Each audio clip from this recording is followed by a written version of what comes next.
Bienvenidos a su clase de historia. Espero que se encuentren muy bien, que se estén cuidando mucho en casa junto a su familia.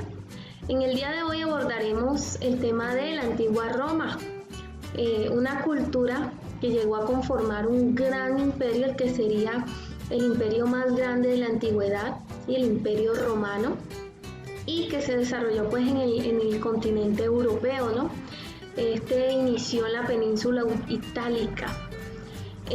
Esta antigua cultura pues ha dejado grandes legados culturales y políticos, entre ellos el derecho, pues conformó un cuerpo de normas y leyes que se consideraban pues válidas para todos aquellos que habitaban el territorio y pues que debían ser cumplidas, y esta idea pues permitió que el título de ciudadanía, ¿sí?, que venía de los griegos, se ampliara más allá de los límites de la ciudad y pues se otorgara a los habitantes de los territorios conquistados.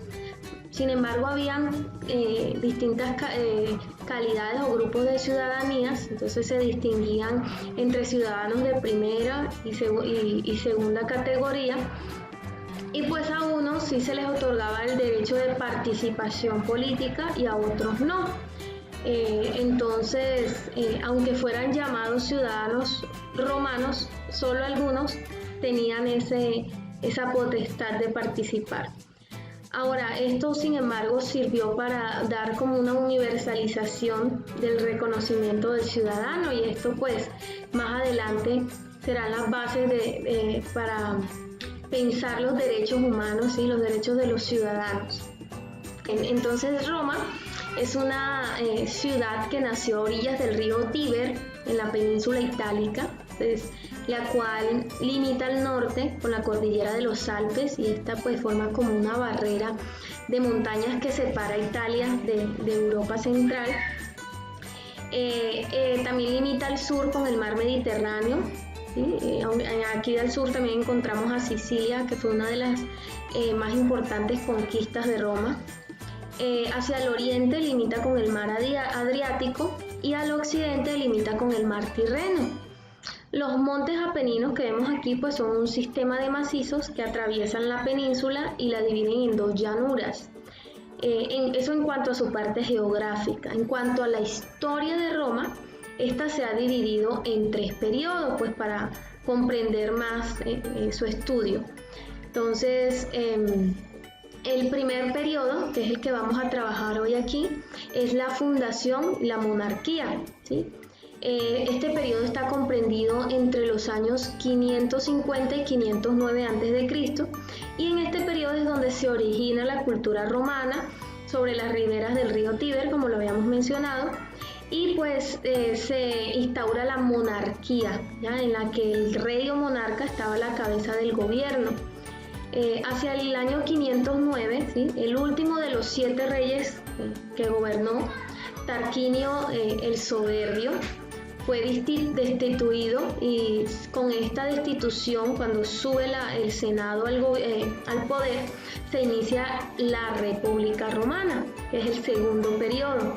Entonces la República va del 509 al 31 a.C., y pues en este periodo 2 personas van a compartir el poder, dirigían el Estado, los llamados cónsules, y estos eran elegidos cada año, ¿sí? Ellos tenían la tarea pues de gobernar Roma y reportar sus decisiones y acciones al Senado, que significa Consejo de Ancianos. Básicamente pues era un consejo supremo integrado por un grupo selecto de patricios o de ciudadanos, de los cuales hablaremos ahorita, que asesoraban, intervenían directa o indirectamente en cualquier asunto de interés para la dirección del Estado.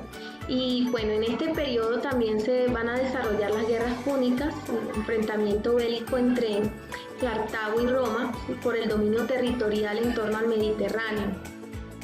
Por último encontramos el periodo del Imperio, que es del 31 a.C. al 476 después de Cristo.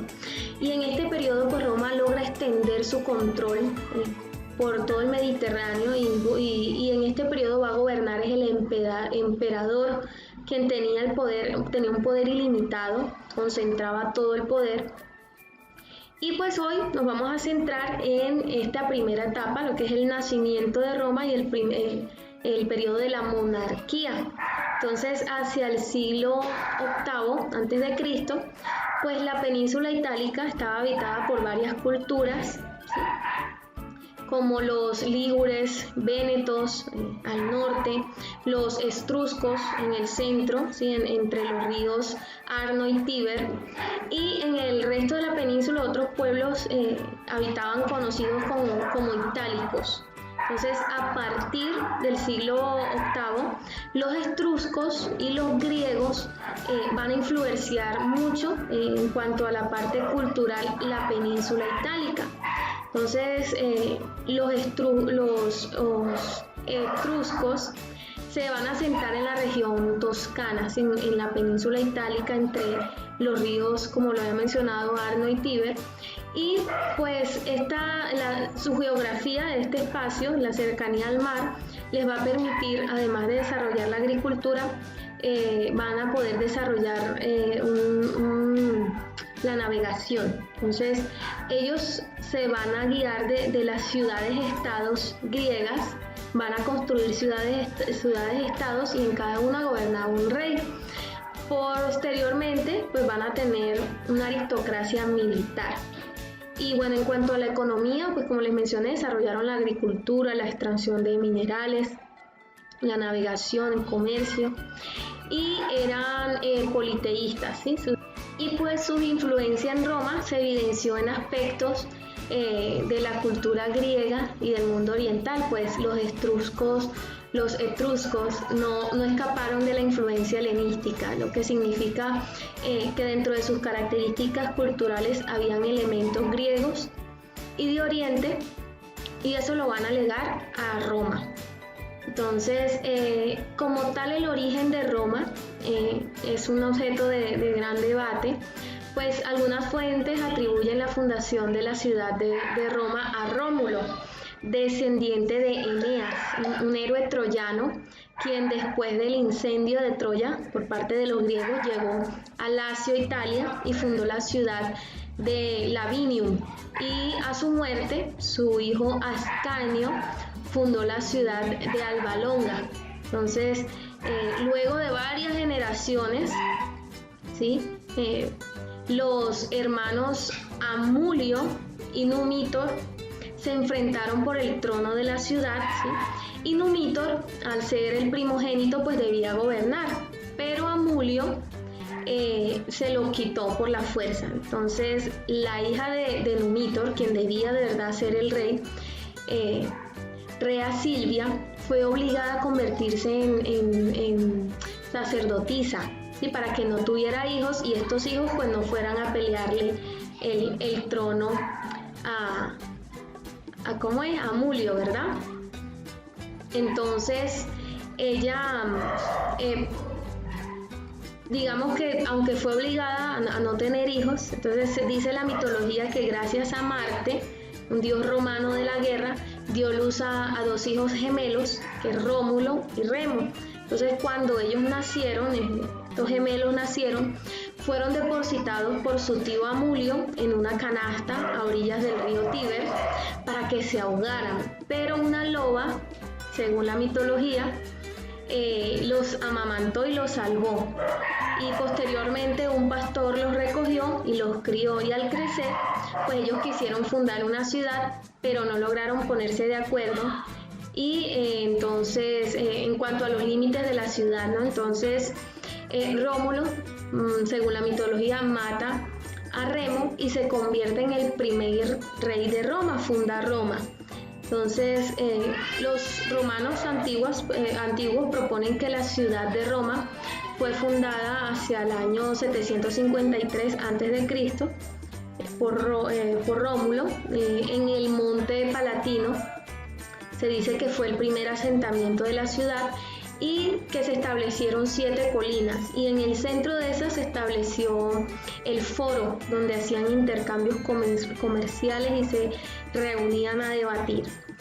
Ahora, con la fundación de Roma, se estableció entonces la monarquía, el primer sistema de gobierno, y pues según la tradición hubo 7 reyes, ¿sí?, entre los años 750 al 509, de origen sabino, latino y etrusco.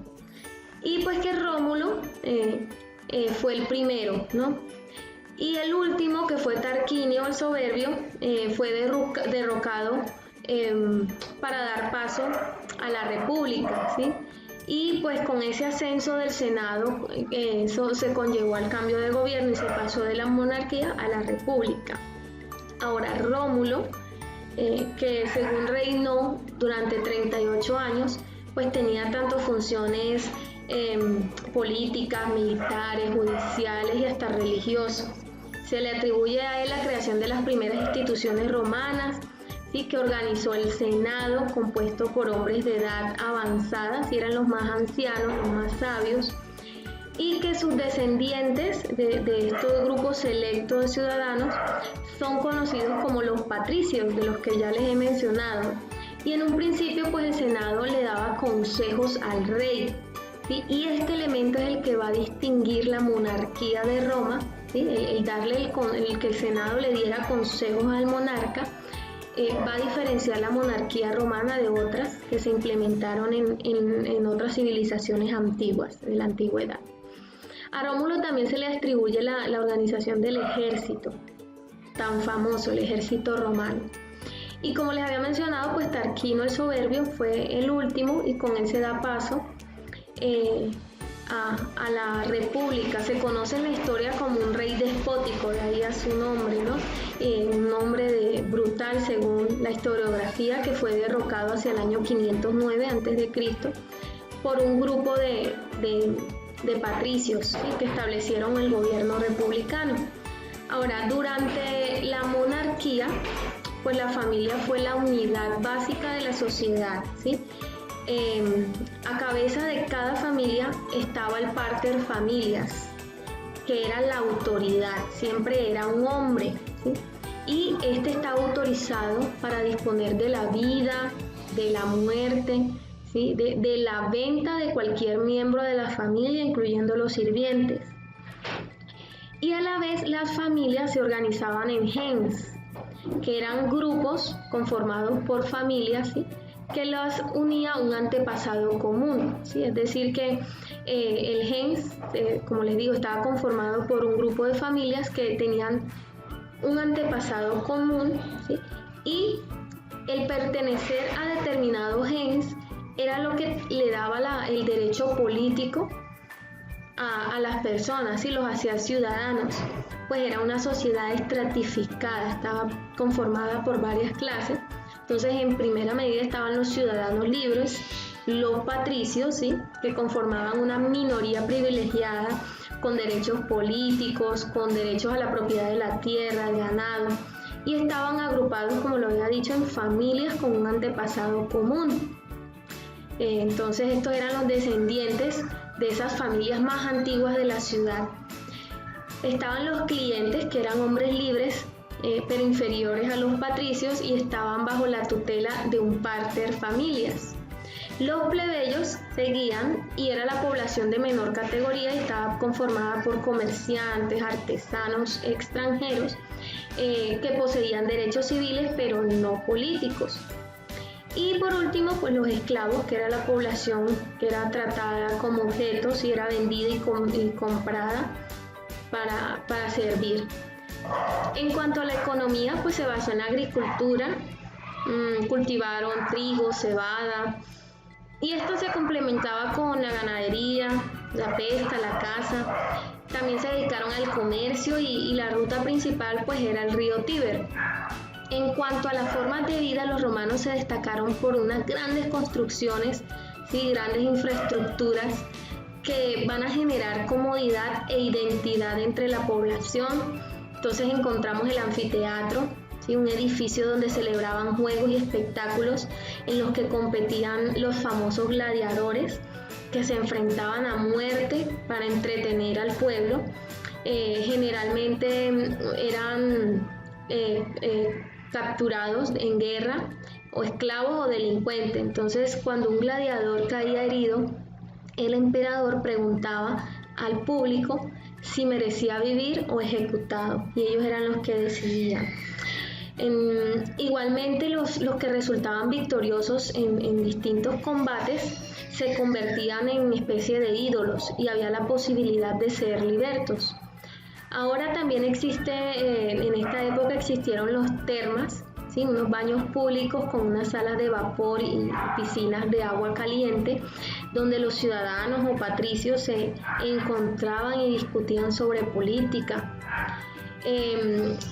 Bueno, en cuanto a la religión, eran politeístas y adoptaron dioses de otros pueblos y enriquecieron su religión con otras divinidades de otros pueblos. Entonces, entre los máximos deidades o divinidades estaba Júpiter, Juno, Minerva, Marte, Baco. Por otra parte, la ley era algo muy serio en Roma. El que quebrantara las leyes podía perder sus posesiones, sus bienes o la vida. Entonces se exigió que se estableciera un código, ¿sí?, donde se dejara por sentado todas las leyes y las modificaciones que se le hicieran, y ese código de normas es lo que hoy se conoce como Código Romano, ¿sí?, que todos los países toman como base para sus leyes. Entonces había en Roma leyes para casi todos los aspectos de la vida, para comprar, para vender, para transitar, navegar, para casarse. Ahora, ellos también comprendieron que era necesario el uso de una lengua común para manejar un imperio, ¿sí?, que tenía tantas poblaciones, ¿sí? Así se expandió el uso del latín. Y del latín pues derivan muchos idiomas como el castellano, el francés, el italiano, el rumano, el portugués. Entonces podemos ver el gran legado de Roma. Entonces, bueno, chicos, espero que les haya gustado mucho el tema, que hayan aprendido un poco acerca de esta gran cultura en la antigua Roma. Y los invito ahora a encontrarnos ahorita por Zoom y a realizar los distintos quizzes que asigné allí por la plataforma. Los espero. Chao.